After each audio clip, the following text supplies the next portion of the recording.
Sekarang mari kita membicarakan tentang data. Bahwa untuk menulis etnografi, untuk berantropologi, kita itu perlu data.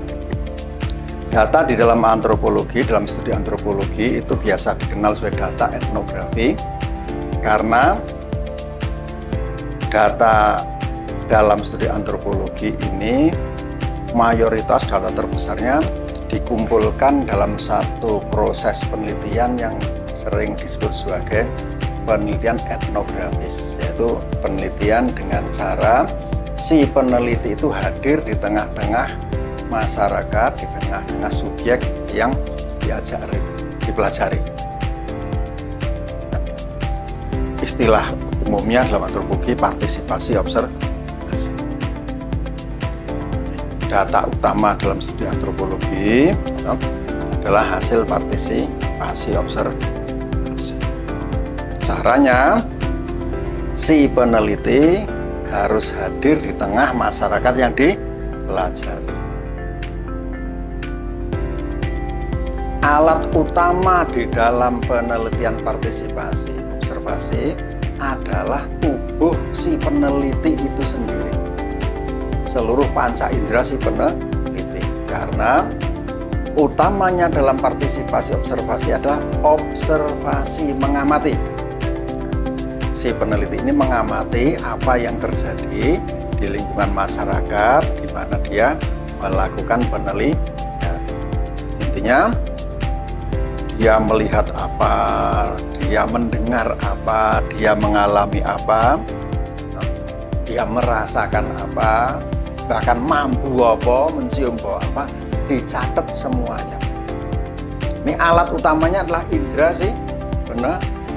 Alat bantunya macam-macam, nanti bisa pakai kamera, bisa pakai alat perekam, gitu. Tapi alat yang utamanya adalah si panca indera si peneliti, tubuhnya sendiri. Dia hadir, si peneliti hadir tengah masyarakat dan merekam semua informasi supaya catatannya itu tidak hilang. Nanti ya biasanya para peneliti itu, kalau saya biasanya bawa buku monyet, enggak tahu di belakang saya ada buku kecil, ya toh, dengar apa dan catat sini, alami apa, melihat apa, catat sini. Nanti sore hari atau waktu longgar pulang ke pondokan, ya toh, semua yang kita catat dalam orek-orekan tadi dituangkan secara sistematis, ditulis ulang secara sistematis di dalam komputer kita atau dalam mesin ketik. Kalau dulu zaman saya mahasiswa pakai mesin ketik, kalau sekarang ya pakai komputer. Prinsipnya adalah semakin rinci yang dia tuliskan semakin baik. Mengapa perlu ditulis? Ya, karena data yang dijadikan dasar untuk beretnografi itulah pengalaman kita. Nah, pengalaman manusia direkam dalam pikiran. Pikiran manusia itu ingatannya terbatas. Kalau tidak ditulis nanti banyak yang lupa. Tulis kabeh. Itu yang dilakukan dari hari ke hari. Berapa lama kita melakukan penelitian seperti ini? Biasanya antropolog itu, kalau kalian menulis disertasi antropologi, ya disarankan untuk riset partisipasi observasi paling tidak selama 1 tahun. Setiap hari, setiap sore melakukan partisipasi observasi, mematke, catat semuanya. Mengapa 1 tahun? Karena dalam 1 tahun ya, kalau masalah petani itu ada pola 1 musim terpenuhi. Catat semuanya. Jadi kegiatan seorang peneliti atau antropologi di lapangan selain melakukan observasi, yaitu mencatat data. Pertama dia pakai catatan orek-orekan di buku lapangannya. Setelah itu dicatat rapi lagi di komputernya, diketik. Nah, dengan cara seperti ini kita bisa mendapatkan informasi yang tercatat secara sistematis, kurang lebih tertata.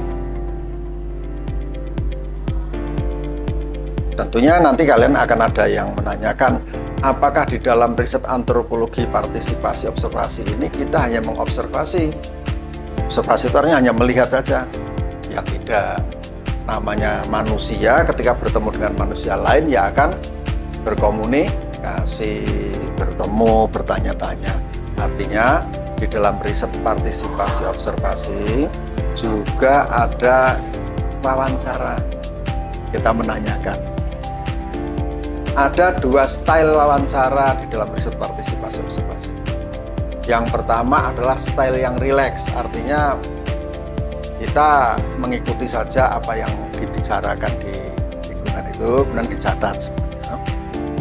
Yang kedua, kita secara sistematis mengarahkan jalannya pembicaraan dengan cara mengajukan pertanyaan-pertanyaan tertentu kepada informan kita, kepada narasumber. Untuk itu, di dalam melakukan penelitian partisipasi observasi ini, seorang peneliti tidak bisa berangkat dengan kepala kosong, tidak tahu apa-apa itu.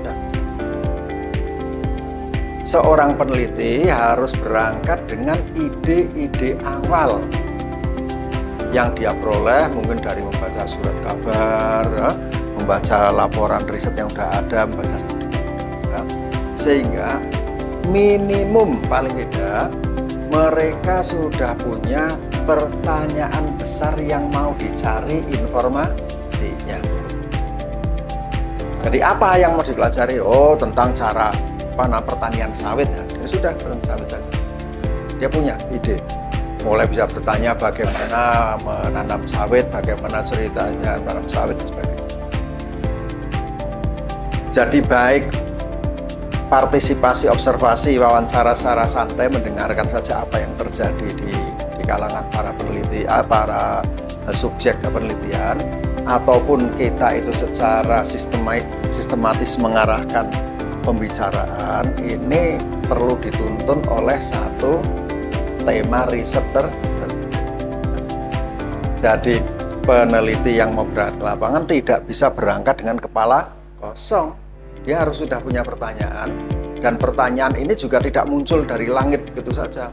Pertanyaan ini muncul dari hasil pembacaan terhadap studi-studi yang sudah ada sebelumnya. Baca dulu, baru merumuskan pertanyaan. Saya ulang lagi, jadi di dalam partisipasi observasi, kita tidak hanya mengobservasi, tetapi juga berbicara, berwawancara, melakukan wawancara. Dua-duanya dicatat. Namanya observasi. Maka alat utama yang kita operasikan adalah nun sewu meripat, mengamati ya. Mengamati ya, mengamati dengan hidup juga bisa kan, mengidentifikasi dengan mengamati. Meripat. Jadi riset partisipasi observasi itu adalah seni melihat, mengamati keadaan. Apa yang kita lihat dicatat semuanya.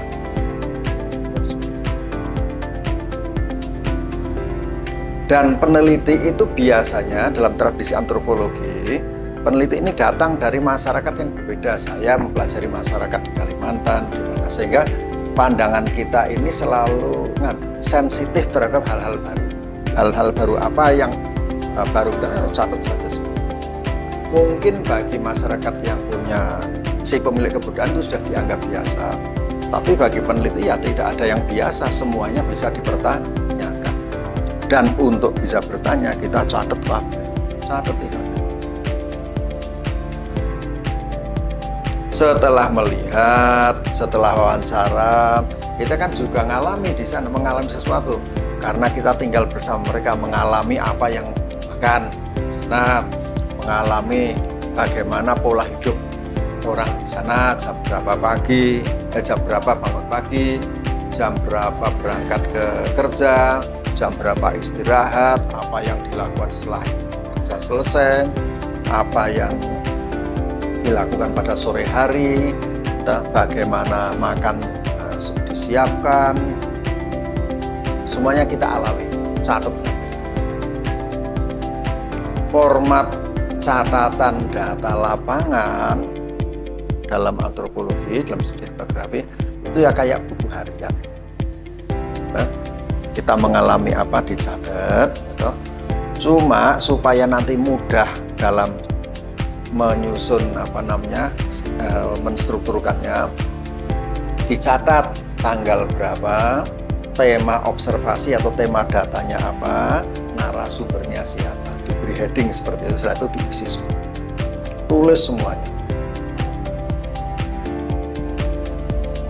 Kalau dibaca data lapangan etnografi itu ya kayak buku harian, ya memang buku harian sebenarnya. Yang dicatat bukan hanya perasaan kita, tetapi apa yang kita lihat, apa yang kita dengar dari informan kita, dan apa yang kita kalau buku harian kan sering isinya perasaan kita. Nah, kalau ini bukan perasaan kita, tapi apa persaksian kita lihat. Ditulis sabut. Ada yang bertanya, lah apakah data atau informasi seperti ini faktual, bisa dipakai untuk dasar berilmu pengetahuan? Bisa. Data etnografi itu valid, sahih sebagai data ilmiah. Mengapa? Karena data ini merupakan catatan mengenai apa yang benar terjadi. Yang benar di sana ada peristiwa seperti ini, peristiwa seperti ini. Dan ini memenuhi kriteria data, karena definisi data adalah informasi faktual mengenai suatu kejadian, suatu hal yang kemudian bisa dijadikan dasar untuk berargumen, bisa dijadikan dasar untuk berhitung, untuk dijadikan dasar untuk bernalar. Jadi apakah data etnografi bisa diterima sebagai data ilmiah? Bisa. Mengapa? Karena ini merupakan informasi faktual mengenai apa yang benar terjadi, seperti apa yang kita saksikan. Catat itu. Biasanya pengalaman saya, kalau saya riset partisipasi observasi, bangun subuh, observasi sampai jam maghrib, ya nanti menulis datanya sampai jam 11 malam, jam 1 malam. Terus seperti itu. Jadi kalau 1 tahun riset partisipasi observasi, ya bisa kita harapkan laporan datanya itu kira-kira 1.500 halaman. Kalau sehari nulis 5 halaman, ya 1.500 halaman, ketik 1,5 satu spasi times Roman 12, kira-kira seperti itu. Banyak sekali.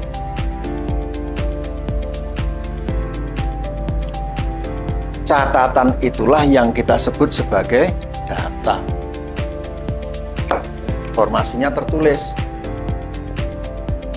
Kalau dulu saya minta mahasiswa yang melakukan penelitian untuk membuat print seperti ini, jadikan buku seperti ini. Nah, ini catatan banyak. Isinya narasi, catatan tentang apa yang terjadi tanggal 29 Januari, hari Kamis tahun 2009. Si mahasiswa ini karena kelelahan, saya agak siang bangunnya, sekitar pukul 8.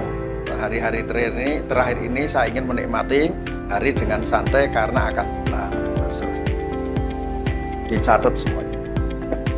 Catatan seperti ini merekam peristiwa yang benar terjadi, keadaan yang benar terjadi di masyarakat yang kita pelajari. Semakin banyak catatannya, ya semakin banyak informasi. Jadi itu data yang pertama, yaitu hasil pengamatan si antropolog itu sendiri. Data ini harus dicatat supaya tidak lupa. Jadi kalau saya ditanya data saya tentang keadaan desa tempat saya riset Petung Kriono tahun 2009, secara rinci saya sudah tidak ingat lagi.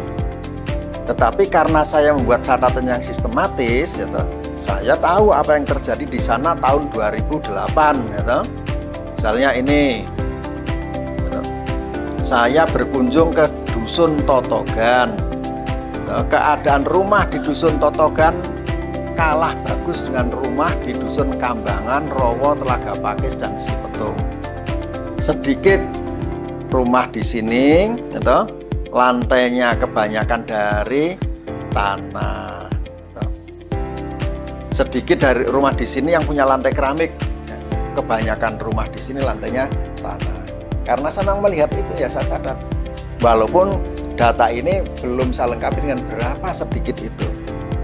Ada di catatan lain berapa jumlah rumah di kampung toh.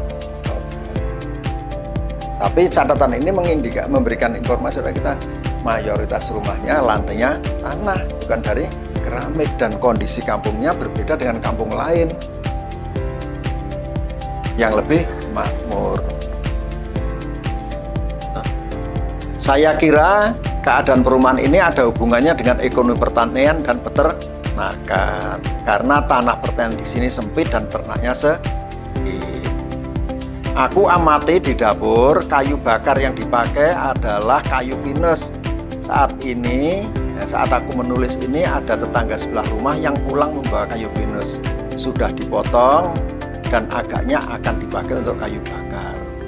Pengamatan dari jauh menunjukkan hutan pinus di sini tegakannya sudah sangat rendah. Ruang kosong antara tegakan dipenuhi oleh rumput gajah. Agaknya secara diam-diam pohon-pohon pinus di sini terus digerilya oleh para petani. Lahannya direbut untuk menanam rumput dan kopi, kayunya untuk kayu. Ini kan dicatat. Kalau tidak ada catatan ini saya lupa. Tapi karena ada catatan ini dan saya berani bersaksi bahwa itu memang keadaan yang betul saya lihat. Ya inilah rekaman keadaan di Dusun Totogan tahun 2009, 2008, 2009. Kalau tidak dicatat sebenarnya ya hilang sudah lupa. Data utama seorang antropolog adalah seperti itu. Hasil pengamatannya terhadap masyarakat yang dipelajari. Apa yang diamati tentu saja tidak bebas semau-maunya. Apa yang diamati harus sesuai dengan tema penelitian. Nah, apa saja yang relevan dengan tema penelitiannya, data apa saja yang relevan dengan tema penelitiannya, itu nanti berhubungan dengan konsep dan teori apa yang dia operasikan. Tapi yang jelas tidak semuanya pengamatannya selalu terfokus sesuai dengan tema yang dipelajari, tema yang diangkat. Dilihat, didengarkan, ditanyakan, atau dirasakan, catat semua. Nanti kita punya informasi faktual. Datanya ditulis, bisa dibukukan seperti ini. Sekarang kita sudah tidak pakai buku seperti ini karena hemat kertas, tapi bisa dibukukan dalam file komputer, bisa dibaca. Ini data yang pertama. Terima kasih.